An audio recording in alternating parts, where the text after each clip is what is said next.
আল্লাহ রাব্বুল আলামিন সূরাতুল কাহফের মধ্যে বলেন, ইন্নাল্লাযীনা আমানু ওয়া আমিলুস সালিহাত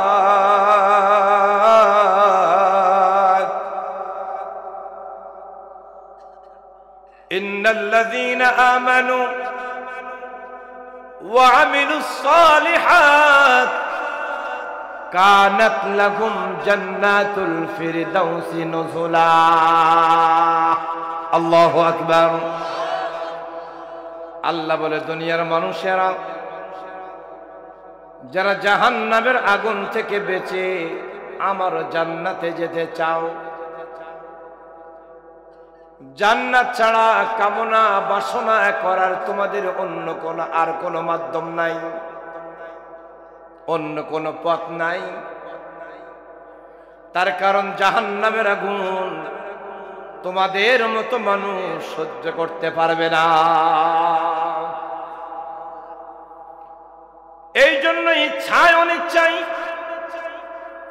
প্রত্যেকটা মানুষ জান্নাত পেতে চাই, হোক সে ইমানদার, হোক সে বেঈমান, হোক সে মুসলিম, হোক সে খ্রিস্টান, হোক সে বৌদ্ধ, হোক সে হিন্দু। এই জমিনের মধ্যে এমন কোন মানুষ নাই যারা আল্লাহর জান্নাতে যেতে চায় না, ঠিক কিনা? আপনি হিন্দু দাদাকে জিজ্ঞেস করেন, সুকুমার দাদা মরার পরে কোথায় যেতে চান? তা উনি বলবে, দাদা আপনি কি মনে করেন জান্নাত অথবা স্বর্গ কি আপনার বাপের সম্পদ? আমরা স্বর্গে যেতে চাই, কথা বলুন ঠিক কিনা? খ্রিস্টানকে বলেন কোথায় যেতে চান, তারা বলে হেভেন। অন্যান্য সবাইকে জিজ্ঞেস করবেন, কেউ বলবে বেহেশত, কেউ বলবে জান্নাত, কেউ বলবে হেভেন।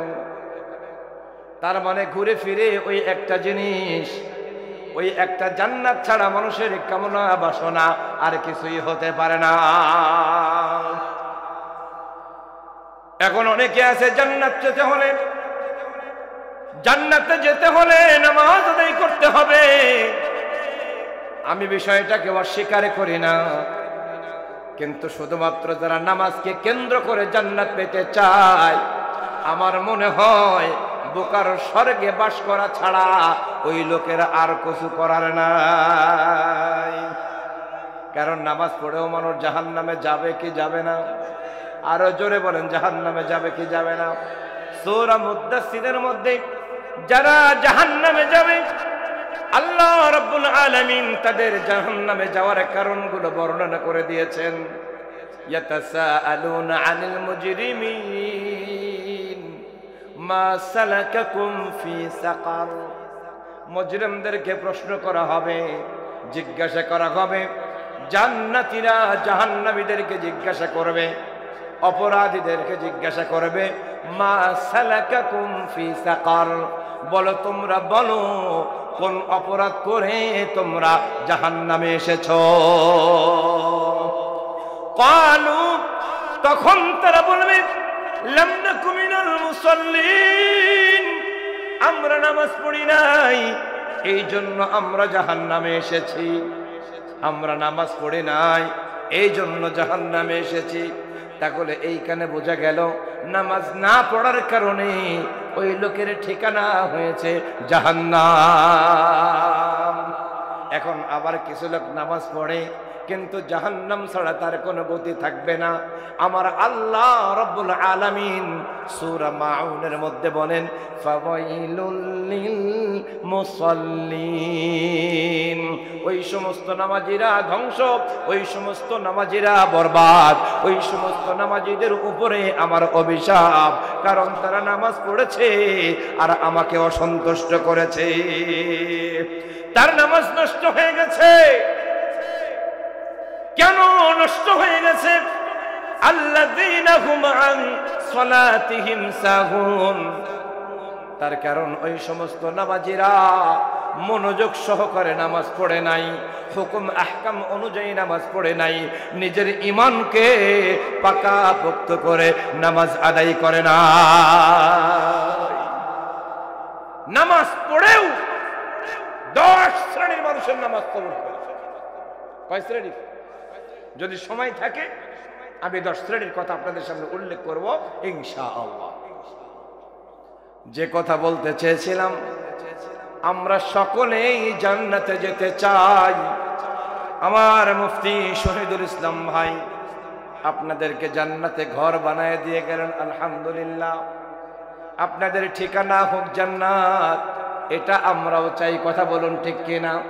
শুধুমাত্র আপনাদের ঠিকানা কেন, আমাদের এই দিলের তামান্না, কামনা, বাসনা আল্লাহর জান্নাত, ঠিক কিনা?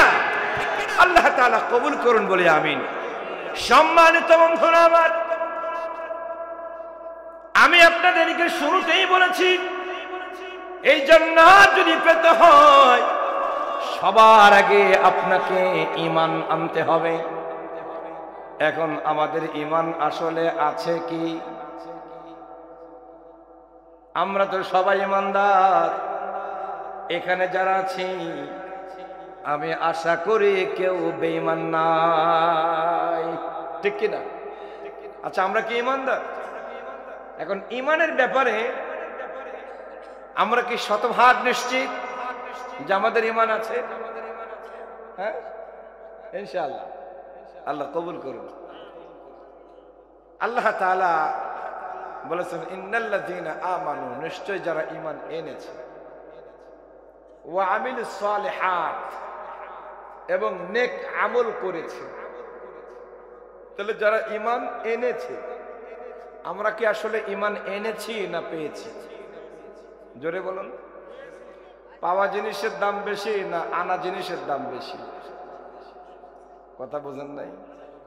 আরো সহজে বোঝাবো। মোটর সাইকেল একখান পেয়েছেন যৌতুকের সুবাদে, ওর উপরে দরদ বেশি না নিজের কষ্টার্জিত টাকা দিয়ে কিনেছেন তার উপরে দরদ বেশি? কষ্টার্জিত টাকা দিয়ে যদি মোটর সাইকেল কেনে, তাহলে ট্যাঙ্কির উপরে বসার আগে অন্তত নিজের জামাটা দিয়ে হলেও, রুমাল দিয়ে হলেও একবার মুছে নেই। কথা কোন ঠিক কিনা? আর যদি ও যৌতুকের সুবাদে পাই, মানে কোপ দিলেই গাড়ি পাই। আপনাদের এলাকায় মনে হয় যৌতুকের অভাব নাই, কারণ নাই, যৌতুক নাই। ও কথা বললে হবে না।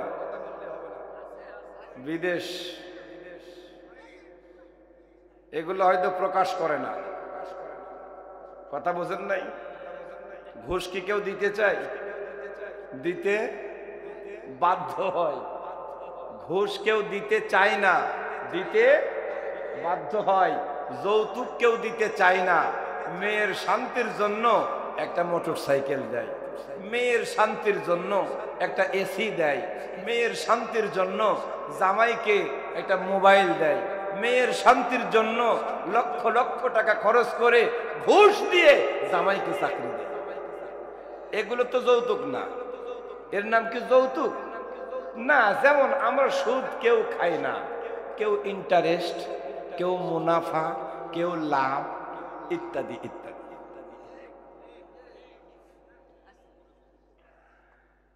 কথা বুঝলেন? আমরা কেউ সুদ কি খাই? মুনাফা খাই। একটু হুজুর টাইপের হলে কয় মুনাফা। আর যদি ইংরেজি শিক্ষিত হয় তাহলে ইন্টারেস্ট। আর যদি সাধারণ মানুষ হয় তাহলে আমি লাভ খাই। তো এ লাভ কোন লাভ আমরা জানি না। হ্যাঁ, আমাদের কাছ থেকে যদি কোনো না কোনো কাজের জন্য প্রয়োজন হয় তাহলে ঘুষ নিলে বলে হুজুর হাদিয়া দেন। কি দেন? হাদিয়া নেওয়াও সুন্নাত, দেওয়াও ফতোয়া দিয়ে দেয় শত শত। আমি কোরআন শিক্ষা ফাউন্ডেশনের চেয়ারম্যান। আমার প্রতিষ্ঠানের একটা সরকারি লাইসেন্স আছে। এই লাইসেন্সটা নেওয়ার জন্য যখন আমি অফিসে গেলাম, তো ভদ্রলোক নামাজি মানুষ, দাঁড়িয়েও আছে মাশাআল্লাহ। উনি বলছে, দেখেন আসলে সব কাজ করতে গেলে কিছু না কিছু করতে হয়, এটা তো বোঝেন আপনারা। হাদিয়া দেওয়াও সুন্নাত, নেওয়াও সুন্নাত। তা আমরা যেহেতু একটু কষ্ট করব, আপনারাও একটা জিনিস পাবেন, তো সেই সুবাদে ওই একটু সুন্নাত পালন করব আমরা ইনশাআল্লাহ। কি করব? একটু সুন্নাত পালন করব। তা আমি বললাম যে মিষ্টি খাওয়া তো সুন্নাত। তাইলে আমরা কিছু মিষ্টি খাওয়াই আপনাদের। তা কয় কেজি মিষ্টি হলে স্যার হবে আপনি একটু বলেন কাইন্ডলি, যেহেতু আল্লাহর কোরআনের ব্যাপার। এই কোরআন আমরা যদি আপনাদের কাছ থেকে ছাড়পত্র পেয়ে যাই, তাহলে আমরা মানুষের সামনে এটাকে প্রকাশ করতে পারবো, মানুষের হাতে হাতে পৌঁছায় দিতে পারবো। এতে যারা পড়বে, মান ক্বারাআ হারফাম মিন কিতাবিল্লাহ ফালাহু হাসানা ওয়াল হাসানাতু বিআশরি আমসালিহা, একটা অক্ষর পড়নেওয়ালা 10টা নেকি পায়, যে ব্যক্তি সহযোগিতা করে সেও সমান নেকি পায়। সুবহানাল্লাহ। তাহলে আমরা সবাই মিলে চেষ্টা করি, তো আমরা কাউকে নারাজ করব না, আমরা একটু মিষ্টি মুখ করার ব্যবস্থা করব। তো কয় টাকা লাগবে বা কয় কেজি মিষ্টি লাগবে আমাদেরকে কাইন্ডলি একটু বলবেন। তা উনি বললেন যে হুজুর আসলে মিষ্টি তো ওইভাবে কিনে আনা, এখানে দেখতে কেমন লাগে, তো কিছু পয়সার ব্যবস্থা করেন, আমরা মোটামুটি কিনে নেব। তাই বললাম স্যার তাহলে কয় কেজি টাকা লাগবে বলেন। তা উনি বলে 1,02,000 দিলে হবে। কয় টাকা? আমরা তো মাঠে ময়দানে কথা বলি, আমরা তো কথাই আসলে পটু। তা আমি আবার হাসতে হাসতে বলতেছি, স্যার যদি 2 লাখ টাকার মিষ্টি আপনারা খান তাহলে আমাদের দোয়া লাগবে না, বিনা দোয়ায় আপনার 14 গোষ্ঠী ডায়াবেটিস হবে। এই কথা ঠিক কিনা? দোয়া লাগবে। 2 লক্ষ টাকার মিষ্টি যদি কেউ খায় তাইলে দোয়া তো লাগে না, বিনা দোয়ায় ও তো ডায়াবেটিসের জনঘর। কথা কোন ঠিক কিনা?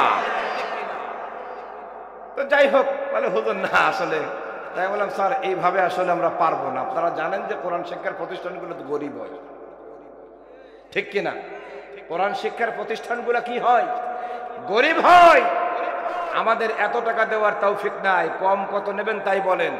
তা বলছে ঠিক আছে, তাহলে এক কাজ করেন, আপনারা দোয়া করে দেন আর 1 লক্ষ টাকা দেন। তা আমরা বুঝলাম যেহেতু জান্নাতি জননীর আমলের কথা। কার আমল? জান্নাতি জননী। তুমি যে কত বড় জান্নাতি, আগে মরো তারপর টের পাবা।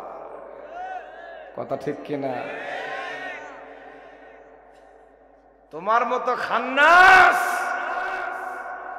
আসমানের নিচে জমিনের উপরে আর দ্বিতীয়টা পাওয়া যাবে না।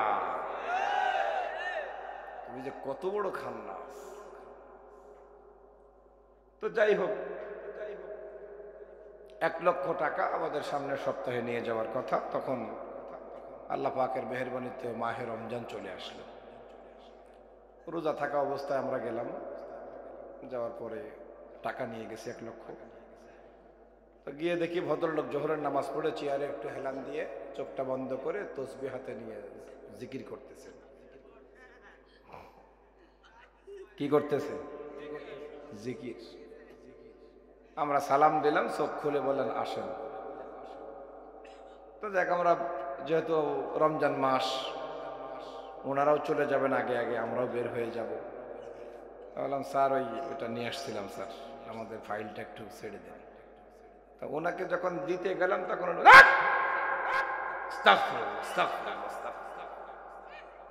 আপনাদের কোনো এলাম বোধ নাই, জানেন না বিরোধ আছি। বললাম যাক আলহামদুলিল্লাহ, তাহলে লাগবে না স্যার। বলে তা কি বলছি আপনারা লাগবে না? এই টাকা ধরা যায়, আমি রোজা আছি। ড্রয়ার খোলা আছে, রেখে যান, ইফতারের পরে গুনে নেব।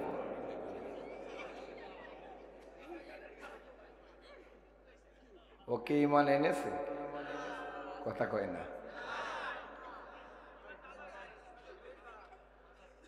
সম্মানিত ভাইরা আমার, এরকম ইমানদারের অভাব বাংলার জমিনে নাই। এ তো একটা কথা বললাম, এরকম হাজার হাজার সেক্টরে ইমানদারের অভাব নাই। এ তো সাধারণ মানুষের কথা বললাম, বড় বড় আলেম, বড় বড় উলামা, মুফতি সাহেবেরাও আছে। সামান্য কয়টা টাকার জন্য, একটা পদবীর জন্য বিশ্ব সেরা স্বৈরাচারকেও তারা জননী উপাধি দেয়। আছে না নাই? আল্লাহর নবী বলেন, যে ব্যক্তি দুনিয়ার মধ্যে মসজিদ বানায়, আমি আল্লাহ রব্বুল আলামিন তার জন্য জান্নাতে ঘর বানাই। আমার শহীদুল ইসলাম ভাই এই ওয়াজ আপনাদেরকে করে গেছেন, কথা কোন ঠিক কিনা? কথাটা মিথ্যা না, কথাটা 100% সত্য। কারণ আমার নবীর কথা কখনো মিথ্যা হয় না। এখন মসজিদ যে বানাই সে জান্নাতে ঘর পাই, যদি কেউ না বানাই, যদি কেউ না পয়সা খরচ করে, অথচ মসজিদ বানানোর নামে নিজের নাম যদি মিথ্যাচার করে ঢুকাইয়া দেয়, তাহলে কি সে জান্নাতি? আরো জোরে বলেন। আমরা সবাই জানতাম বাংলাদেশের প্রতিটা থানায় থানায় মডেল মসজিদ করেছে নিজস্ব অর্থায়নে, তাদের অর্থায়নে করেছে, এরকম বক্তব্য দিয়েছে না দেয় না? রাস্তার অলিতে গলিতে মনে হয় ওর বাপের কারেন্ট, তাই পুড়াইয়া পুড়াইয়া বিভিন্ন মোড়ে মোড়ে টেলিভিশন লাগায়া তাদের উন্নয়নের জোয়ার তুলেছে। কথা বলুন ঠিক কিনা? ওরা বলে আমরা কি ইমানদার কম নাকি? আমরা নামাজও পড়ি, আমরা তসবিহও পড়ি, আমরা পট্টিও পড়ি, তাহাজ্জুদও পড়ি 70-80 রাকাত, তাও দিনের বেলায়। কথা কয় না? আমরা কি মসজিদ বানাই নাই? বাংলাদেশের প্রতিটা থানায় থানায় আমরা আমাদের নিজস্ব অর্থায়নে মডেল মসজিদ বানাইছি। এই কথা তারাও বলেছে। আর হাদ্দিখোর আলেম কফিল উদ্দিন সালেহি, আমি তারে আলেম বলতে পারি না, ও আলেম নামের জালেম বাল ইবনে বাউর। কথা বলে ঠিক কিনা? ও এসে একটা পদবীর জন্য ফতোয়া দিল, হুকমুহু কাউলিন ইনতা জান্নাতি। সিদ্ধান্ত হয়েছে এই আমলের জন্য উনি হলেন জান্নাতি। অথচ নতুন করে দেশ স্বাধীনের পরে আমরা খবর পাইলাম নিজস্ব অর্থায়নে না, টাকা দিয়েছে সৌদি আরব, 8,500 কোটি টাকা দিয়েছে। আর ওই টাকা দিয়ে মসজিদ বানাইছে। ওখানে তো অত টাকা খরচ করে নাই, বরং তার সিংহভাগ পাচার করেছে হয় মামু বাড়ি দিল্লিতে, না হয় ছেলের বাড়ি লন্ডনে। কথা বলেন ঠিক কিনা? আর নিজেরা প্রচার করে দিয়েছে আমরা মসজিদ বানাইছি, আমরা মসজিদ বানাইছি। এই যে যাহা মিথ্যা কথা বলেছে, আল্লাহর কসম করে বলি, এই মিথ্যা কথা বলার কারণে ও জাহান্নামের জন্য ওয়াজিব হয়ে গেছে। অন্য আমল বাদ দিয়ে দিলাম। কত বড় মিথ্যাচার, কত বড় মিথ্যুক। এজন্য আমি আমার ভাষায় বলি, রাগ করেন না কেউ। আর রাগ করলেও কিছু করার নাই, এখন আর কারো গুণী না আমরা। কথা কয় না? তোমরা যা করছো বাংলার জমিনে, তোমাদের ভাষ্য অনুযায়ী একদিনে 2 লক্ষ মানুষের জীবন চলে যাওয়ার কথা। কিন্তু আমরা আমাদের আদর্শের রাজনীতি করি। আমরা বলেছি লা তাসরিবা আলাইকুমুল ইয়াউম। ইউসুফ আলাইহিস সালাতু ওয়াস সালাম যেমন তিনি তার ভাইদেরকে কাছে পেয়েও ক্ষমা করে দিয়েছিলেন, আমরাও বলেছি আমরা আপনাদেরকে ক্ষমা করে দিলাম। কথা ঠিক কিনা? ক্ষমা করে দিয়েছি বলে তুমি আবার যেন জুত করো না যে ক্ষমা করে দিয়েছে মারবে না, তাহলে আবার মাথা ছেড়া দিয়ে দাঁড়াই। একটা কথা মাথায় রাখবা, যে ক্ষমা করতে পারে সে কল্লাও ফেলতে পারে। কথা ঠিক কিনা? ক্ষমা করা মহৎ গুণ। আমাদের এই মহৎ গুণটাকে ধরে রাখার চেষ্টা করবেন, বেশি ফালায়েন না। এত ফালাইছেন, 17 বছর ফালাইয়া ফালাইয়া লাস্টে পরিবেশ পরিস্থিতি হয়েছে মামু বাড়ি দিল্লি। কথা কোন ঠিক কিনা? আবার যদি নতুন করে কোন ছেলেমেয়েরা বাংলার জমিনে ফালানোর চেষ্টা করে, আল্লাহর কসম তারা মামু বাড়ি দিল্লি যাওয়ার টাইম পাবে না। হয় আজিমপুর গোরস্থান, না হলে কারবালার ময়দান। এজন্য এখন আর কাউকে গুণে কথা বলি না, কারণ দেশ এখন আমাদের দেশ। অনেক সহ্য করেছি। বাংলার জমিনে কোরআনের কথা তোমরা বলতে দাও নাই। কথা ঠিক কিনা? হক কথা বলতে দাও নাই। বাংলাদেশের শ্রেষ্ঠ সন্তান কে বলেছে 1000 বছরের শ্রেষ্ঠ বাঙালি বঙ্গবন্ধু? কে বলেছে 1000 বছরের শ্রেষ্ঠ বাঙালি? আল্লামা সাঈদী, আল্লামা সাঈদী, আল্লামা সাঈদী।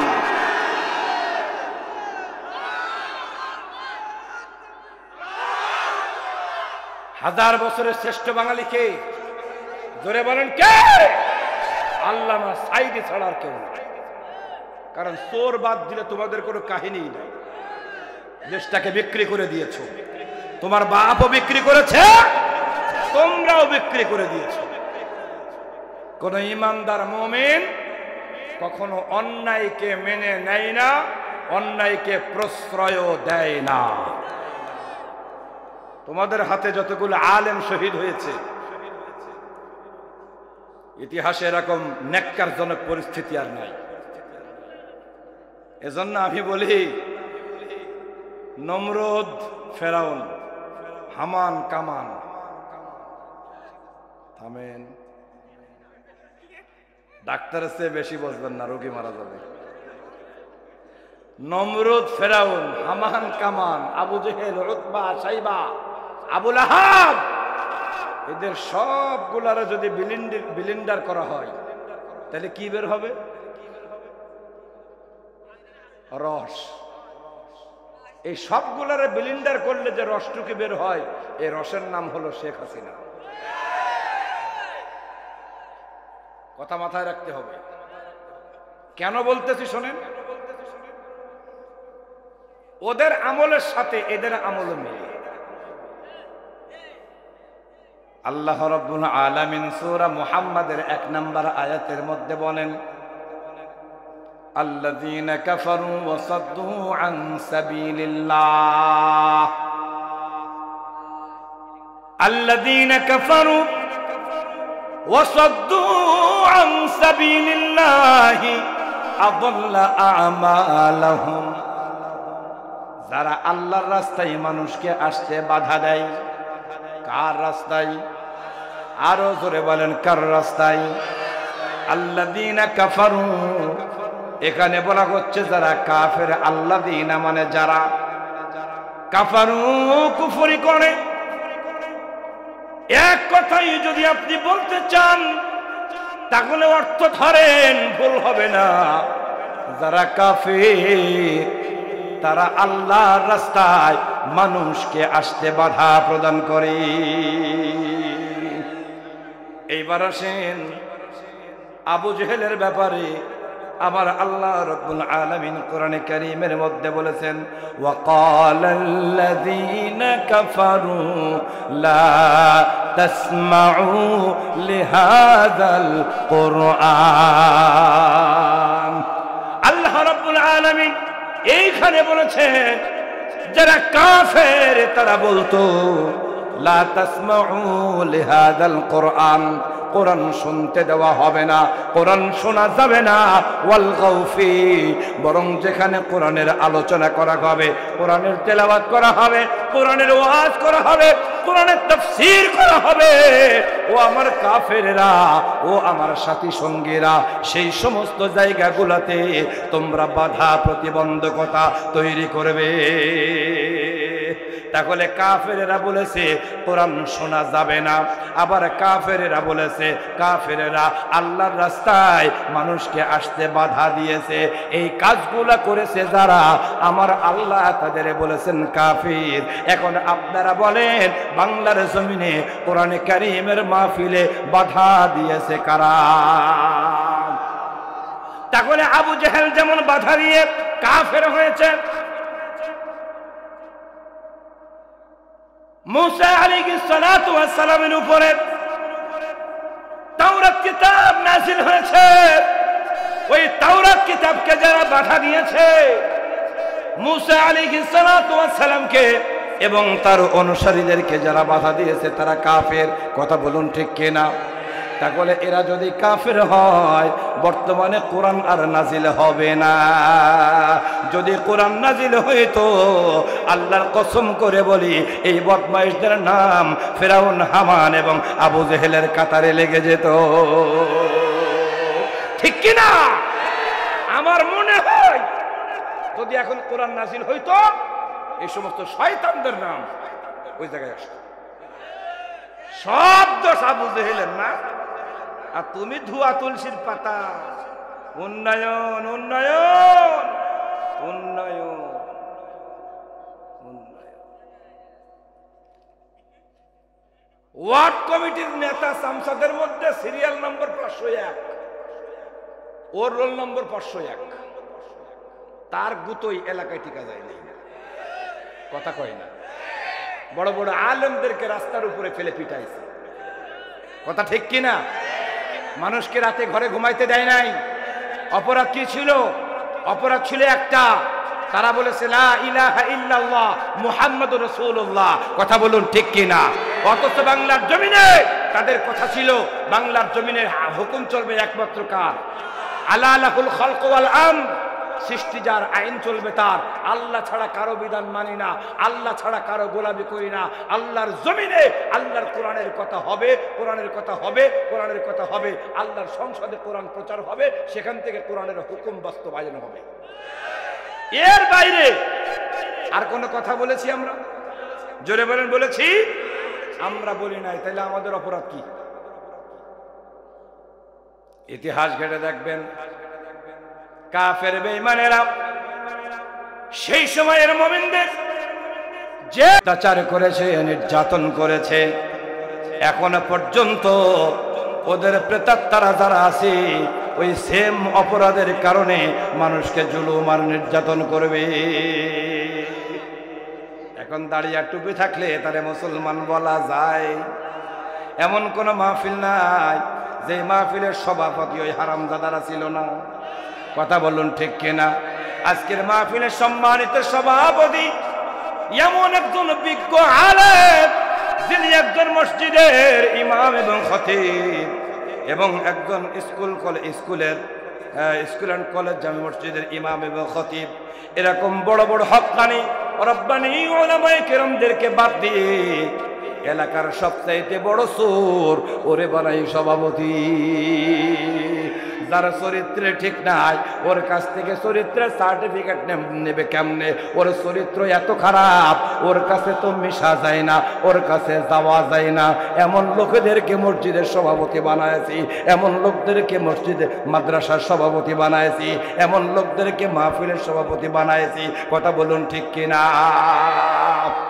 আর তারা সভাপতি হওয়ার কারণে আল্লাহর কোরআনের কথা স্পষ্ট ভাবে এই জমিনের মধ্যে আমরা প্রচার করতে পারি না। জোর জুলুম করে ছলে বলে কৌশলে যে কথাগুলো বলেছি, যখন তারা বুঝতে পেরেছে আমাদেরকে অ্যারেস্ট করে সিঁড়ি ঘরে পাঠাইয়া দিয়েছি, ঠিক কিনা? আমি একবার মাহফিল করলাম রাজবাড়ী জেলা, ফরিদপুর রাজবাড়ী, খুব বেশি দূর না। তো মাহফিল করে অন্যান্য সব দিন পুলিশও আছে মুসাফা করতে, জনগণ আসে মুসাফা করতে, আসে না? বক্তার সাথে মুসাফা করে, পুলিশও এসে দোয়া চায়, হুজুর দোয়া করবেন, হুজুর দোয়া করবেন, আমাদের ছেলে মেয়েদের জন্য দোয়া করবেন। কারণ মনে মনে কয় আমরা যে আকাম কুকাম করি, ছেলে মেয়ে তো পাগল আর ল্যাংড়া ছাড়া কোনো উপায় নেই। হ্যাঁ, তা হুজুর আমাদের জন্য দোয়া করবেন, ওয়াজ ভালো লেগেছে, মাশাল্লাহ মাশাল্লাহ, খুব ভালো কথা বলেছেন, এরকম বলে বলে চলে যায়। তা আমি মনে করলাম ওই দিনে চলে যাবে। ওই দিন মুসাফা করে সবাই হাত ছাড়ে, মাগার পুলিশ ছাড়ে না। তাই বললাম ভাই তাহলে আমি বাড়িতে যাই, এখন তার কাছে যাবেন তো? আসলে আমাদের ওসি স্যার আপনাকে সালাম জানাইছে। আমি বুঝে গেছি কিস্তা কত, খেলা ফাইনাল, খেলা হবে, খেলা হবে। এবার ওসি স্যার আপনাকে দেখেছে। এবার যখন পুলিশ আমার না ছাড়লো, তখন জনগণ কিছু বুঝে ফেলেছে যে হুজুরকে অ্যারেস্ট করেছে। এইবার সাথে সাথে খবর হয়ে গেল, যারা যারা চলে যাচ্ছিল তারা আবার ফিরে এসেছে। এসে পুলিশের সাথে সেই ধস্তাধস্তি, 3 জন পুলিশ আহত। মহিলারা নাকি ঝাড়ু নিয়ে চলে এসেছিল। এক মহিলার উপরে পুলিশ লাঠিচার্জ করেছে, তার হাত ভেঙে গেছে এখান থেকে। পরবর্তীতে আমার সাথে দেখা করেছে সেই মহিলা। যাই হোক, থানায় গেলাম, আমার সাথে রাত 3টা পর্যন্ত গল্প করলো ওসি সাহেব, বিভিন্ন ধরনের কথাবার্তা। আমি এর আগের দিন কোথায় মাহফিল করেছি, এর আগে কোথায় করেছি, এর আগে কোথায় করেছি, কি বলেছি, সব ডিটেলস আমাদেরকে বলেছে। তাই বললাম যে স্যার আপনারাও তো কিরামান কাতিবিন সে কম না। যাই হোক, সারা রাত থাকলাম, সারাদিন আমাদের সাংগঠনিক ভাইয়েরা গেলেন, স্থানীয় ওলামায়ে কেরাম যারা ছিলেন, ইমাম কমিটি যারা ছিলেন তারা সবাই গেলেন। যাওয়ার পরে মোটামুটি ফাইনাল আমাকে ছেড়ে দেবে, বিনিময়ে 50,000 টাকা হাদিয়া দেওয়া লাগবে। যাই হোক, টাকা দিতেও তারা রাজি, আমরা টাকা দেব। তাও ওনার মতো বিজ্ঞ আলেম বা ওনার মতো জনপ্রিয় একজন আলেমকে আমার এই রাজবাড়ী জেলা থেকে আমরা জেলে যেতে দেব না, কারণ এটা আমাদের জেলার একটা মান সম্মানের ব্যাপার, ঠিক কিনা? যাই হোক, পুলিশ ছেড়ে দিতে চাইছিল, কিন্তু ওই যে সবচেয়ে বড় হারামখোর যিনি, উনি ফোন দিয়ে বললেন মামলা টাইট, সবচাইতে বড় মামলা যেটা আছে সেইটা দিয়ে দাও। জেলখানায় গেলাম, রাত থাকলাম, সকালবেলা কেস ফাইল। কে যারা জেলে গেছেন তারা জানেন কেস ফাইল কি জিনিস, কথা বোঝেন নাই? কেস ফাইলে যাওয়ার পরে জিজ্ঞেস করে যে আপনার মানে ফাইল দেখে কার কি মামলা। তা আমার এই জুব্বা টুব্বা পড়া দেখে বলতেছে হুজুর আপনার আবার কি মামলা? তা আমি শুনলাম যে আমার মামলা দিয়েছে রাষ্ট্রদ্রোহী। কি মামলা? রাষ্ট্রদ্রোহী মামলা দিয়েছে আমার। তা রাষ্ট্রদ্রোহী মামলা কি ছোট মামলা ভাই? কথা কয় না। সবচাইতে বড় মামলা হলো রাষ্ট্রদ্রোহী মামলা। তা আমার নথিপত্র দেখে উনি আমার জিজ্ঞেস করলো হুজুর আপনার কি মামলা? তা আমি চিন্তা করলাম মামলা যেহেতু বড়, ভাব তো ছোট নিলে হবে না, হবে। তা আমি একটু রাষ্ট্রদ্রোহী মামলা। আবার আমার কথা শুনে আমার দিকে তাকাইলো, মানে মনে হলো যে আমার ডিএনএ টেস্ট করতেছে। আগামাতা পুরোটা দেখে বললো হুজুর রাষ্ট্রদ্রোহী কাহাকে বলে? মানে আমার সাথে আমার চেহারা সুরাত আর এই আমল এর মিল নেই, কোন কথা বোঝেন নাই? মিল আছে? রাষ্ট্রদ্রোহী মানে হলো রাষ্ট্রের বিরুদ্ধে যে দাঁড়ায় যায়, এই রাষ্ট্রকে বিনষ্ট করার জন্য, রাষ্ট্রকে ধ্বংস করার জন্য যারা বহির্শত্রু হিসাবে অথবা দেশের শত্রু হিসাবে দাঁড়ায় যায়, রাষ্ট্রকে নস্যাৎ করার সূক্ষ্ম ষড়যন্ত্র করে এই রাষ্ট্রকে একেবারে অস্থিতিশীল করে দেয়, এদেরকে বলা হয় রাষ্ট্রদ্রোহী। মানে এই রাষ্ট্র মানি না, এই সংবিধান মানি না, এই সরকার মানি না, বিপরীত মেরুতে যারা বাস করে ওদেরকে বিদ্রোহী বলে। কথা কোন ঠিক কিনা? তো রাষ্ট্রদ্রোহী আমারে বলতেছে রাষ্ট্রদ্রোহী কাহাকে বলে? আমি তখন বললাম স্যার ওয়াজ মাহফিল করাকে রাষ্ট্রদ্রোহী বলে। উনি বলতেছে হুজুর এ আবার কোন কথা? আমি বললাম স্যার আমি করছি তো, এই গতকালকে মাহফিল করে সবাই চলে গেল, বিদায় নিল মুসাফা করে, পুলিশও মুসাফা করলো, সবাই ছাড়লো, পুলিশ মামা চাইল। তারপরে আমার ঠিকানা এই, তাহলে আমি কি বলবো? তাহলে ওয়াজ মাহফিল করাকে রাষ্ট্রদ্রোহী বলে। উনি আর একটা কথা না বলে খুব মন খারাপ করে একটা গালি দিয়ে বলতেছে দেশটারে গুল্লাই নিল।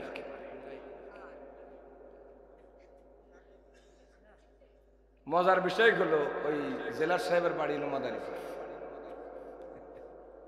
আপনাদের পাশে। তাহলে ওয়াজ মাহফিল করে কি যারা রাষ্ট্রদ্রোহী মনে করে, আল্লাহর কসম তারা যদি দরবেশ হয়,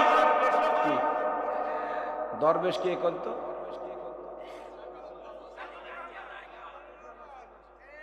দরবেশ সাহেব হয়, ওই ব্যক্তি কখনো ইমানদার হতে পারে না।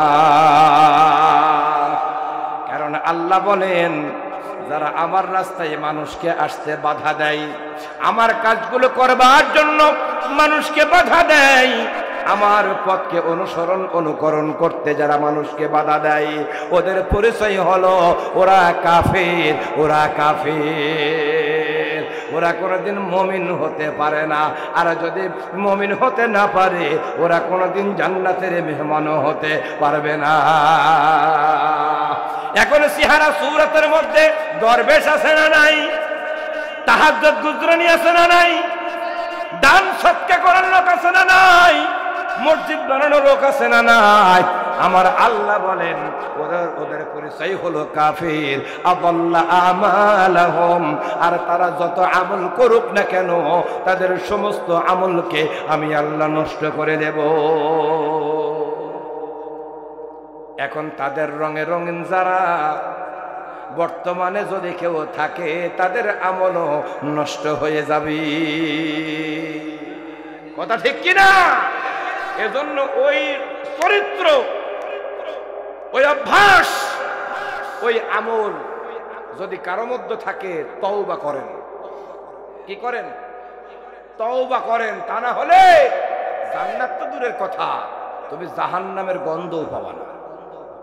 অনেকে চিন্তা করে তাহলে তো ভালোই, জাহান্নামের গন্ধ যেহেতু পাবো না। না, অত গোড়াচ্ছেন না। সম্মানিত বন্ধুরা আমার, আমি আপনাদের সামনে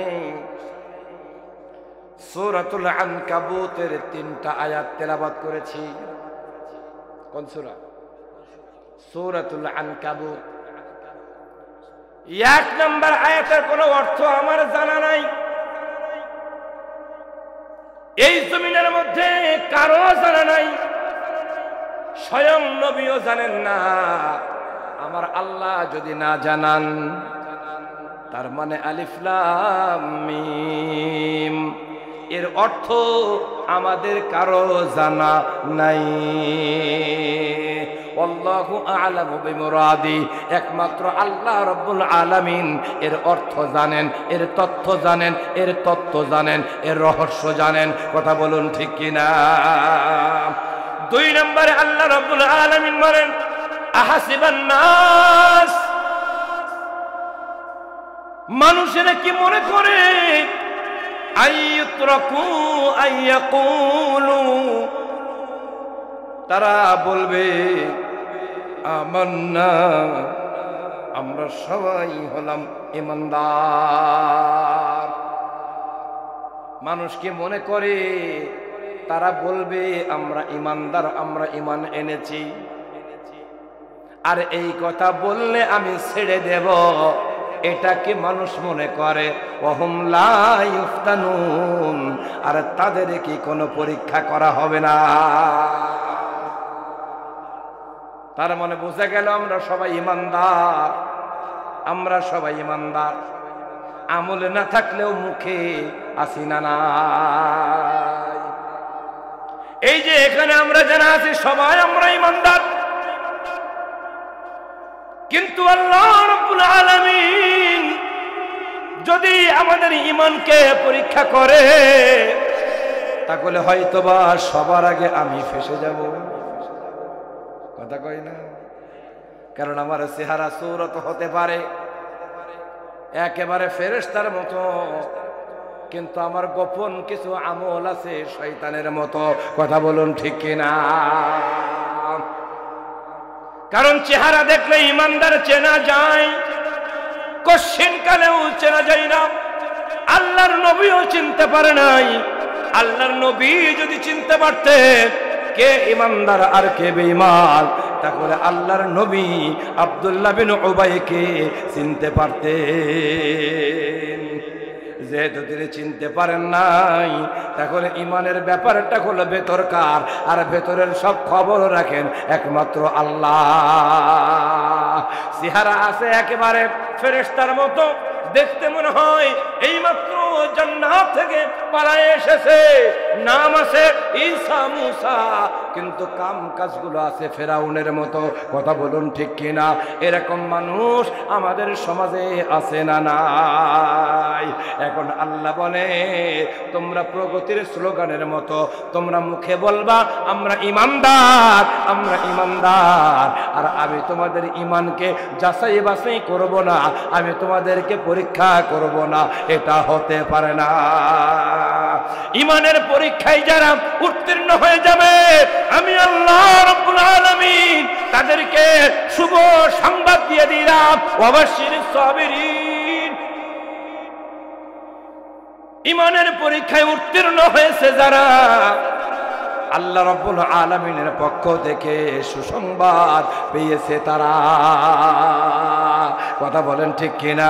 এখন আমরা যারা নিজেকে ইমানদার বলে দাবি করেছি, আসলে আমরা ইমানদার নাকি বেঈমান, আমার আল্লাহ রাব্বুল আলামিনের কোরআন থেকে জেনে নেওয়ার প্রয়োজন আছে না না?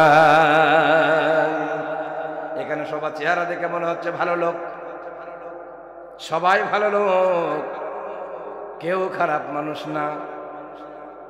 তার মানে এর ভিতরে যারা আছে সবাই জান্নাতি, এটা কি ঠিক? না না না, এই মজলিসে আমরা যারা আছি, আমরা কেউ নিজেকে জান্নাতি বলে দাবি করতে পারি না।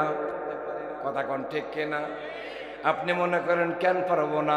আমি তো সবার আগে মসজিদে যাই, সবার পরে মসজিদ থেকে বের হই, আমি সুবহানাল্লাহ আলহামদুলিল্লাহ তাসবিহ ছাড়া চলি না, আমি এক ওয়াক্ত নামাজ কাজা করি না, আমি দাস্তার ছাড়া খাবার খাই না, আমি জিকির ছাড়া চলি না, আমি সুন্নতি আমল ছাড়া চলি না।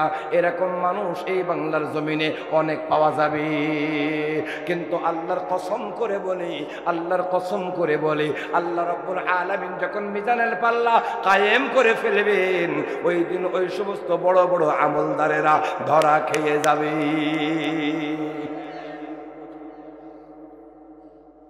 কারণ কি? আপনি প্রশ্ন করতে পারেন, হুজুর কারণ কি? আমি আপনাকে জানাই দেই, প্রশ্ন না করলেও নামাজ পড়া যেমন ফরজ, এই জমিনের মধ্যে আল্লাহর দিন কায়েম করাও তেমন ফরজ।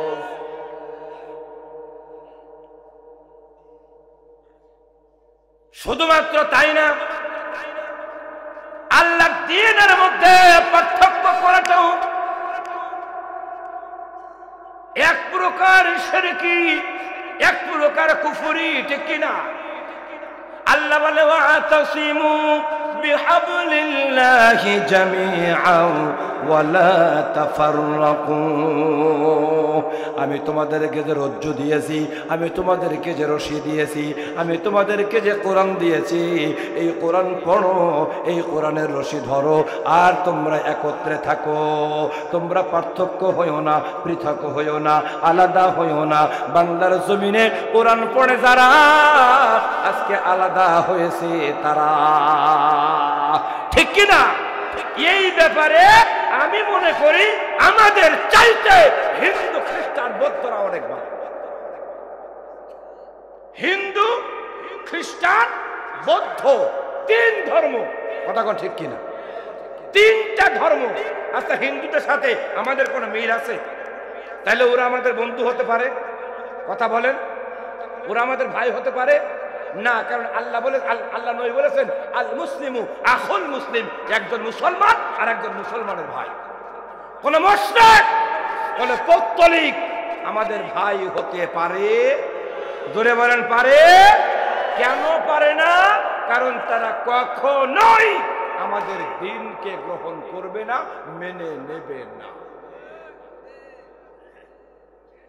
তাহলে আমাদের সাথে তাদের যেমন অমিল, তাহলে খ্রিস্টানদের সাথেও তাদের তেমন অমিল, যেহেতু আলাদা ধর্ম, অথচ বৃহত্তর স্বার্থে, মুসলিম নিধনের স্বার্থে হিন্দু খ্রিস্টান বৌদ্ধ তারা এক হয়েছে। আর আমরা পরের বাড়ি খাওয়া মোল্লা মৌলবীরা, এই হাড্ডিখোর আলেমেরা এক হতে পারে না। এরা এক ব্যাপারে একমত যে আমরা জীবনেও এক হব। কথা কন, বাংলার জমিনে আলেমেরা যদি এক হয়ে যায়, বাংলাদেশের অনেক বড় বড় পীর সাহেবেরা আছে, তারা রাজনীতিকে হারাম মনে করে, ঠিক কিনা? খানকার ব্যবসা করে, বাদ দিলাম তাদের কথা, সবাই না আসলেও চলে।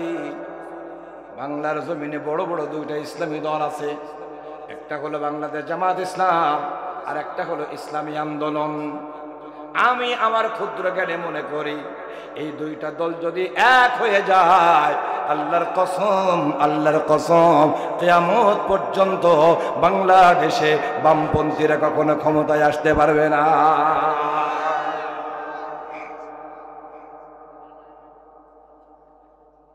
এরা যদি সহযোগিতা করত,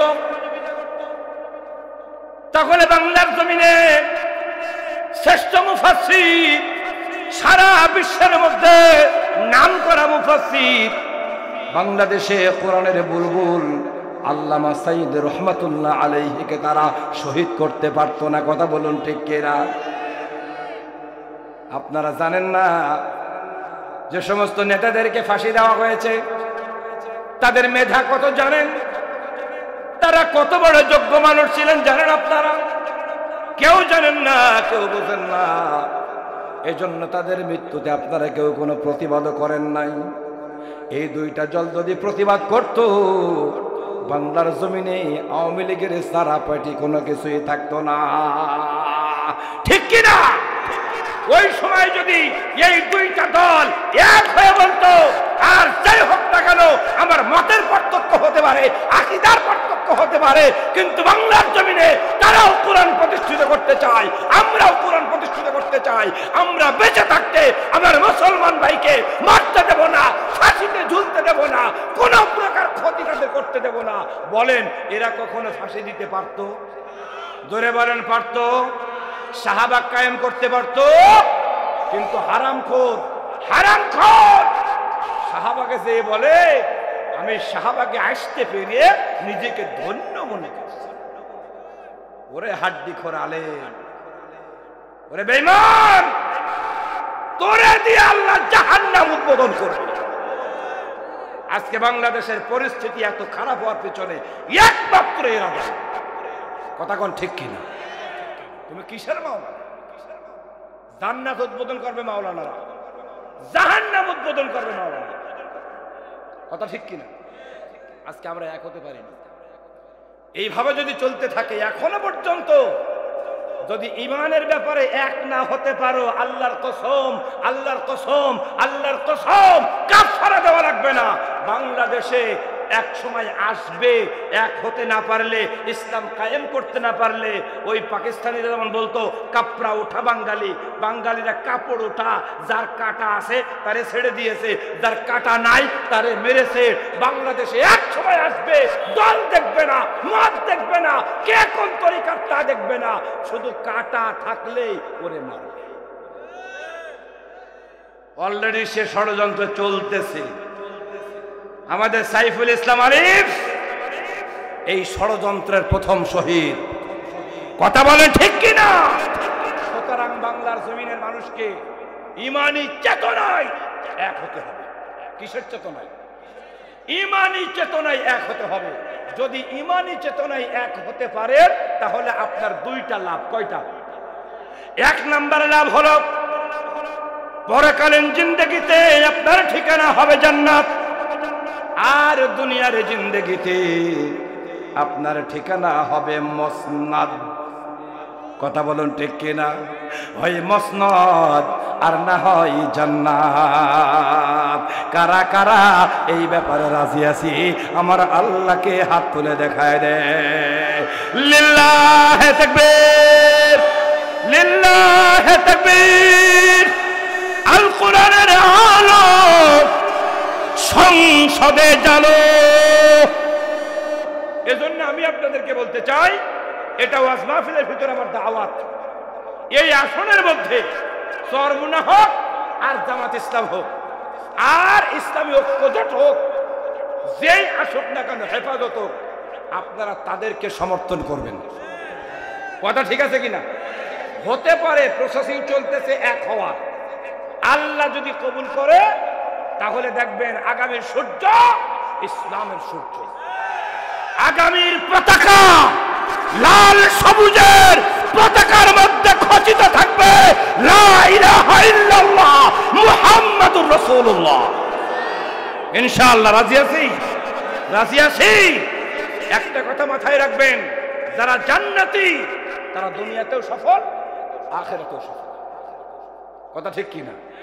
হযরত ওমর রাদিয়াল্লাহু তাআলা আনহু তিনি কি জান্নাতি না জাহান্নামী? নিঃসন্দেহে জান্নাতি, তিনি দুনিয়াতে সফল। কথা ক্লিয়ার না ভেজাল আছে? তাছাড়া আপনি আমি যে আমল করি এর দ্বারা অসম্ভব জান্নাতে যাওয়া, কারণ জান্নাত অনেক কঠিন জিনিস।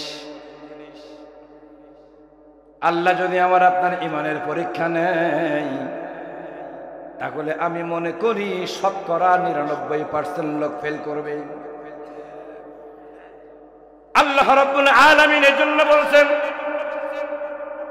আহাসিবান নাসু আন ইউতরাকু আন ইয়াকুলু আমান্না ওয়া হুম লা ইফতানুন।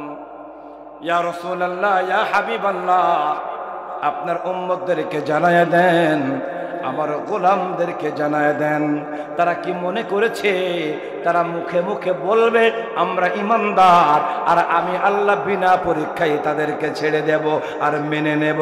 এটা হতে পারে না। ওয়ালাকাদ ফাতান্নাল্লাযীনা মিন ক্বাবলিহিম ফালায়া'লামান্নাল্লাহুল্লাযীনা সাদাকু ওয়া লায়া'লামান্নাল কাযিবিন। কারণ আমি তাদের পূর্বে যারা ছিল তাদের মধ্যে কে সত্যবাদী আর কে মিথ্যাবাদী, ইমানের ব্যাপারে আমি তাদেরকেও পরীক্ষা করেছিলাম। সুতরাং তারা যেহেতু এই যুগের মানুষ, তাদের পূর্বপুরুষদেরকে বিনা পরীক্ষায় আমি আল্লাহ ছাড়ি নাই, তাদেরকেও বিনা পরীক্ষায় আমি আল্লাহ ছাড়ব না। এখন যদি আল্লাহ পরীক্ষা নেই, তাহলে ওই পরীক্ষায় জয়যুক্ত হওয়ার দরকার আছে না নাই? ঈমানের জন্য আপনি কি করেছেন?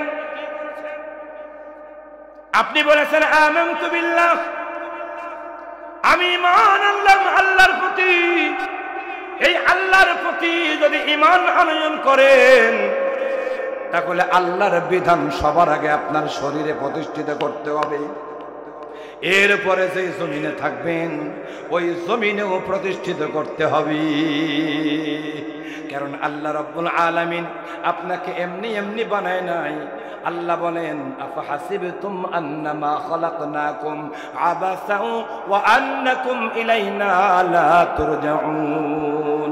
ও দুনিয়ার মানুষেরা রে, তোমরা কি মনে করেছো নিছক খেল তামাশার বস্তু হিসাবে আমি তোমাকে সৃষ্টি করেছি?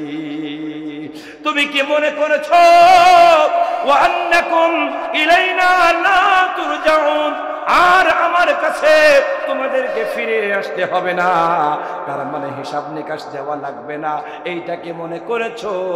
না না না, এটা যদি মনে করো তাহলে বুকার স্বর্গে তুমি বাস করতেছ। আমি তোমারে কেন বানাইছি? আমরা সারা জীবন হুজুররা ওয়াজ করি, ওয়ামা খালাকাতুল জিন্না ওয়াল ইনসা ইল্লা লিয়াবুদুন। আল্লাহ রাব্বুল আলামিন মানুষ আর জিনকে সৃষ্টি করেছে একমাত্র ইবাদত করার জন্য। এই জন্য ইবাদত করে, অন্য কোনো ইবাদতের খবর রাখে না। আল্লাহ রাব্বুল আলামিন দুনিয়ার মধ্যে আমাকে আপনাকে কেন সৃষ্টি করেছেন, এই ব্যাপারে দুইটা আয়াতে কারিমা দিয়েছেন। এটা হলো একটা, আর একটা হলো وَإِذْ قَالَ رَبُّكَ لِلْمَلَائِكَةِ إِنِّي جَاعِلٌ فِي الْأَرْضِ خَلِيفَةً। আল্লাহ রাব্বুল আলামিন বলেন, নবী হে, আমি এই জমিনের মধ্যে মানুষকে সৃষ্টি করেছি কেন, তার একটা উদ্দেশ্য আমি দিয়ে দিয়েছি। যখন আদি পিতা আমাদের আদম আলাইহিস সালাতু ওয়াস সালামকে আমার আল্লাহ রাব্বুল আলামিন সৃষ্টি করবেন, আদি পিতার জন্মের সাথে আমাদের জন্মের ইতিহাস আছে না নাই? আদম আলাইহিস সালাতু ওয়াস সালামকে আল্লাহ রাব্বুল আলামিন যে কারণে এই জমিনের মধ্যে সৃষ্টি করেছেন, আমাকে আপনাকেও একই কারণে সৃষ্টি করেছেন। কথা বলুন ঠিক কিনা? আরো জোরে বলুন ঠিক কিনা? এখন আদম আলাইহিস সালাতু ওয়াস সালামকে কেন সৃষ্টি করেছেন? ফেরেশতাদের সামনে যখন আল্লাহ বললেন ওয়া ইদ ক্বালা রাব্বুকা লিল মালাইকাতি ইন্নী জাইলুন ফিল আরদি খলিফা, ও ফেরেশতারা শোনো শোনো, আমি জমিনের মধ্যে আমার প্রতিনিধি বানাতে চাই। ফেরেশতারা যা বুঝেছিল আমরা তাই বুঝি। এরপরে ফেরেশতারা বলে ক্বালু আতাজআলু ফিহা মান ইউফসিদু ফিহা ওয়া ইয়াসফিকুদ দিমা। ও আমার আল্লাহ, আপনি কি ওই জাতিকে আবারও তৈরি, জিন জাতিদেরকে আল্লাহ তৈরি করেছিলেন ইবাদত করার জন্য, কিন্তু জিনেরা আগুনের তৈরি হওয়ার কারণে তাদের মেজাজ থাকতো গরম। কথা কোন ঠিক কিনা? কারণ তারা কিসের তৈরি? আগুনের তৈরি। এই জন্য জিনেরা হলো গরম আর মানুষ হলো নরম। কথা কোন ঠিক কিনা? কিন্তু মানুষ যখন গরম হয়ে যায় তখন জিনের থেকে ভয়াবহ হয়ে যায়। বর্তমানে গরম পোলাপান আছে না নাই? কারা? গাঞ্জাখোর। আগে আমরা কেউ বাগানে যাইতাম না ভয়ে, এখন ওরা বাগান ছাড়া চলে না। এমন কোনো জায়গা নাই যেখানে আমরা যাইতাম ভয়ে যাইতাম না, কিন্তু ওই জায়গাগুলো হলো ওদের আড্ডাখানা। আমরা যাইতাম না কেন? জিনের ভয়ে। কয়দিন আগে দেখলাম শ্মশানের মধ্যে আগুন জ্বলে, শ্মশানের মধ্যে আগুন জ্বলে। আমি মনে করলাম হয়তো কবরে আযাব হচ্ছে, যাই তো দেখি। ওমা যাই দেখি ও আগুন সে আগুন না। শ্মশানে মানুষ পোড়ানোর পরে যে লাকড়ি গুলো পড়ে আছে ওইটার মধ্যে আগুন জ্বালায়, ওই শীত থেকে বাঁচার চেষ্টা করে আর গাঞ্জা খায়। আমি বললাম তুই কি মানুষ? তুই তো জেনের থেকেও আরো বলবো। বলে কি কন হুজুর, আমরা তো জেন চালাই। আমরা আগে যেখানে যাইতে ভয় পাইছি এখন ওই জায়গা হলো ওদের আড্ডাখানা। কথা হয় না? ওই জায়গা আড্ডাখানা, কারণ যেখানে মানুষ যায় না ওইটা হলো ওদের জন্য উপযুক্ত জায়গা। হ্যাঁ, ফেরেশতারা বলতেছে ও আমার আল্লাহ, আপনি এর আগে জিনদেরকে এই জমিনে পাঠাইছেন, কিন্তু তারা আপনার হুকুম মানে নাই, আপনার ইবাদত করে নাই, আপনার গোলামি করে নাই, দাসত্ব করে নাই। আবার কি আপনি নতুন করে আর একটা জাতি সৃষ্টি করবেন যারা তাদের মতো করবে? ওয়ানাহনু নুসাব্বিহু বিহামদিকা ওয়া নুকদ্দিসু লাক। অথচ আপনার তাসবিহ পড়ার দরকার, আমাদের চাইতে বেশি তাসবিহ মানুষ পড়তে পারবে না। কারণ মানুষ খায়, মানুষ ঘুমায়, মানুষ পায়খানা পেশাব করে, মানুষ চাকরি বাকরি করে, আর আমাদের খানা নাই, আমাদের ঘুমানো নাই, আমাদের পেশাব পায়খানাও নাই। তার মানে 24 ঘন্টা আমাদের মতো ইবাদত ওই মানুষ করতে পারবে না। ওয়া নাহনু নুসাব্বিহু বিহামদিকা ওয়া নুকদ্দিসু লাক। ও আমার আল্লাহ, ও আমার রব, আমাদের চাইতে বেশি বেশি তাসবিহ মানুষ পড়তে পারবে না, সুতরাং তাদের সৃষ্টি করার দরকার কি? আমার আল্লাহ যখন বুঝলেন এরা তো উল্টো বুঝেছে, আল্লাহ বলে ক্বালা ইন্নী আ'লামু মা লা তা'লামুন। আমি আল্লাহ যা জানি ও ফেরেশতারা তোমরা জানো না, সুতরাং এইখানে তোমরা অন্য কোনো কথা আর বলো না। আমি এই জমিনে এই মানুষকে সৃষ্টি করেছি কেন? একমাত্র শুধুমাত্র কেবলমাত্র আমার প্রতিনিধি বানানোর জন্য। কি বানানোর জন্য? প্রতিনিধি মানে কি? আমি আপনাদেরকে বলতে চাই, এখন ডক্টর ইউনূস সাহেব ক্ষমতায়, কথা কোন ঠিক কিনা? আপনাদের এই এলাকায় তার প্রতিনিধি আছে না নাই? হয়তো সমন্বয়ক, আর তা না হলে এসপি, তা না হলে ডিসি, তা না হলে সেনাবাহিনীর একজন কর্মকর্তা আছে না নাই? যেমন এর আগে রাজনৈতিক দল যখন ক্ষমতায় ছিল তখন ওয়ার্ডের মধ্যেও প্রতিনিধি ছিল কি ছিল না? এই প্রতিনিধির নাম হলো ওয়ার্ডের মধ্যে মেম্বার, ইউনিয়নের মধ্যে চেয়ারম্যান, আর আসনের মধ্যে থানার মধ্যে ছিল এমপি। কথা বলুন ঠিক কিনা? এখন মানুষকে আল্লাহ রাব্বুল আলামিন তার প্রতিনিধি বানানোর জন্য এই জমিনে পাঠিয়েছেন, সৃষ্টি করেছেন। এখন আল্লাহ হলেন আমাদের সবার সরকার, আর আমরা হলাম আল্লাহর প্রতিনিধি। তার মানে আল্লাহর বিধান এই জমিনে বাস্তবায়ন করাটাই আমার আপনার সৃষ্টির উদ্দেশ্য। বুঝাইতে পারলাম? হ্যাঁ, এখন এই সৃষ্টির উদ্দেশ্য আপনি প্রতিপালন করেছেন কিনা, আপনি আমল করেছেন কিনা, মেনেছেন কিনা, এটা পরীক্ষা হবে না? হবে না? তার মধ্যে এক নাম্বার পরীক্ষা হলো তার ঈমান। এজন্য আল্লাহ বলেন, আহাসিবান নাস আইয়ুতরাকু আইয়াকুলু আমান্না ওয়া হুম লা ইফতানুন। ইয়া রাসূলুল্লাহ, ইয়া হাবিবাল্লাহ, মানুষ মুখে মুখে বলবে আমরা তো ঈমানদার, আমরা ঈমান এনেছি, আর ঈমানের কোনো বহিঃপ্রকাশ থাকবে না, ঈমানের কোনো আমল থাকবে না, এটা হতে পারে না। আমি অবশ্যই অবশ্যই তার ঈমান খাঁটি না ভেজাল, ঈমান এনেছে নাকি আনে নাই, এটা পরীক্ষা না করে কোনো মানুষকে ছেড়ে দেব না। যেমন আমাদের বিগত সরকার একটা চাকরি দিতে গেলে ওর 14 গোষ্ঠী আওয়ামী লীগ পরে কিনা পরীক্ষা নিরীক্ষা করে তারপরে চাকরি দিয়েছে।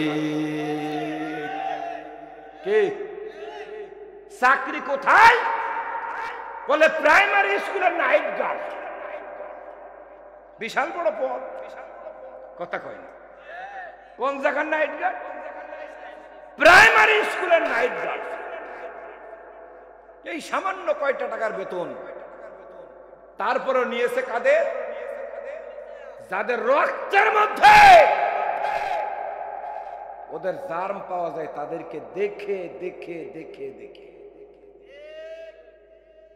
আমার এক উস্তাদ আছেন, তার ভাই রাজশাহী বিশ্ববিদ্যালয় থেকে ফিজিক্স অথবা কেমিস্ট্রি, ভালো সাবজেক্ট না ভাই, দামি সাবজেক্ট, ফার্স্ট ক্লাস ফার্স্ট। চিন্তা করেছে মাস্টাররা যে এরে এই বিশ্ববিদ্যালয়ে রেখে দিতে হবে। দেয় না অনেক সময়? মেধাবী ছাত্র যদি হয় তাহলে বিশ্ববিদ্যালয় কর্তৃপক্ষ তারে চাকরিতে রেখে দেয়। আছে এই মাদ্রাসার ছাত্র, এই মাদ্রাসার মাস্টার আছে না? আছে। এখন তদন্ত চলতেছে, রেজাল্ট তো ভালো, সবই ভালো। এইবার তদন্ত করে করে করে করে করে করে লাস্টে বেরিয়ে গেল ওর রক্তের ভিতরে শিবির শিবির গন্ধ আছে। কি আছে? তার মানে রক্তে গন্ধ শুকলে টের পাওয়া যায়। কথা বলেন। এখন ল্যাংটা কথা বললেও খারাপ লাগে, না বললেও সহ্য করা যায় না। আর্মির মধ্যে যারা চাকরি করে ওদের মেডিকেল টেস্ট হয়। কি হয়? মেডিকেল টেস্ট হয়। এখন আপনারা যারা জানেন তারা অনেকেই হয়তো বুঝতে পারবেন যে লাইট টাইট মেরে বিভিন্ন জায়গা তাদের টেস্ট করে, চেক করে না, এটা করতে পারে তারা। এই কয়দিন আগে আমার এক ভাতিজা চাকরি হলে পুলিশে, 1 টাকাও লাগে না আলহামদুলিল্লাহ। তা ওরে ঘাড়ে একটা যৌতুক আছে, যৌতুক। যৌতুকে তোর কোনো সমস্যা নেই। যৌতুক মানে হলে এই জায়গায় চামড়াটা লাল, এই চুলের পিছনে নিচের জায়গায় চামড়াটা লাল অথবা কালো, অনেকে থাকে। এই হলো তার ডিফেক্ট, আর কোনো ডিফেক্ট নাই, এই জন্য তার চাকরি হবে না। তো এখন ক্ষমতা কাদের? কথা কয় না। কত ক্ষমতা কাদের? ক্ষমতা আমলি। এই আমলিগের বলতে পারেনি, এই আমলিগ পাওয়া গেছে একটা। এই খুলনা রেলওয়েতে মাল ফিরে আসবে এ কথা লিখেছে বিদায় তার চাকরি চলে গেছে। কথা কয় না। এখন ক্ষমতা ওদের না, ওদের সারাপাটি চিরতরে শেষ। ওই যে কবে চট করে ঢুকে যাবা, আমরাও খট করে ধরার জন্য প্রস্তুত। কথা কোন ঠিক কিনা? ওরা অথবা ওদের দোসর যারা বাংলার জমিনে আবার ঢুকতে চায়, আমরাও বলি মামু আহো আহো। যদি ইন্ডিয়া থেকে কেউ ঢুকতে চায় ওর মুসলমানই করা চায়, কথা কয় না? কারণ সহ্য করেছি বহুত, আর টাইম নাই, আর টাইম নাই। কথা ঠিক কিনা? ধৈর্যের মেয়াদ শেষ। এখন ক্ষমতা যেহেতু আমাদের নেতারা বলে মিয়া যৌতুক হয়েছে তো কি হয়েছে? ও কি জীবনে অসুস্থ হয়েছে? ওর কিচ্ছু হয় নাই। ডিউটি কি যৌতুকে করবে না ও করবে, সুতরাং তার চাকরি হতেই হবে। হয়ে গেছে। তো আরবিতে ওই অনেক সময় মেডিকেল টেস্ট করতে গিয়ে লাইট মাইট মারে বিভিন্ন জায়গায় দেখে। একজনটা বলতেছে যে কিরে তুই কি সিগারেট খাইস? পিছনে লাইট মেরে। তা বলতেছে কে স্যার ধোয়া ওড়ে? কত বড় বদ! বলতেছে কেন স্যার ধোয়া ওড়ে? তা যারা চাকরির নামে মেধাবীদেরকে বিভিন্ন ছলে বলে কৌশলে বিভিন্ন দলের অপবাদ দিয়ে, বিরোধী দলের অপবাদ দিয়ে বাংলার জমিনের যোগ্য মানুষদেরকে ধোঁকা দিয়েছ, তোমাদের বিচার বাংলার জমিনেই হবে। কথা কোন ঠিক কিনা? এখন তুমি সামান্য একটা প্রাইমারি স্কুলের নাইট গার্ডের চাকরি দলীয় লোক ছাড়া ওর 14 গোষ্ঠী ওই দল করেছে কিনা এটা দেখে যদি তুমি দিতে পারো, তোমার ইমান আছে কিনা, তোমার দাদার ইমান আছে কিনা, তোমার নেতার ইমান আছে কিনা, তোমার 14 পুরুষের ইমান আছে কিনা, পূর্বপুরুষ কি আবু জেহেল, উতবা না সাইবা না মূসা না ঈসা না ইব্রাহিম, ওটা দেখা হবে না। কথা কয় না?